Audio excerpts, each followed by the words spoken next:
Iginiit ng Office of the Ombudsman na hindi na maaaring maging state witnesses ang mag-asawang Sara at Curly Discaya dahil sa hindi pakikipagtulungan sa investigasyon. Sa halip, itinuturing na silang hostile witnesses na maaaring makasuhan dahil sa mga krimeng kinasasangkutan. Si Sheena Torno sa report.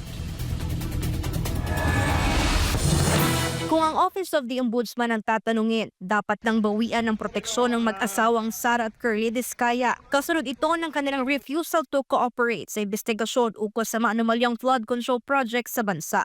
Ito mismong iginiit ni Assistant Ombudsman at spokesperson Miko Clavano na hindi na nakikipagtulungan ang mga Discaya sa gobyerno.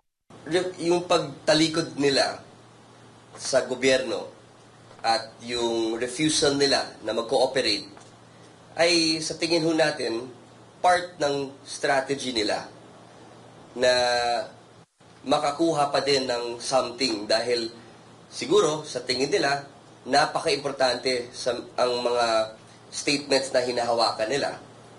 But again, tignan na lang ho natin kung hindi pa rin sila mag-cooperate, kung gumulong na po yung ating proseso dito sa Office ng Ombudsman. Pagbibigay din pa ni Clavano, hindi rin maaring maging state witnesses ang mag-asawang Discaya. Sa halip, itinuturi na silang hostile witnesses na maaring makasuhan kaugnay ng umano'y malversation of public funds, falsification of public documents at iba pang krimeng kinasasangkutan nila.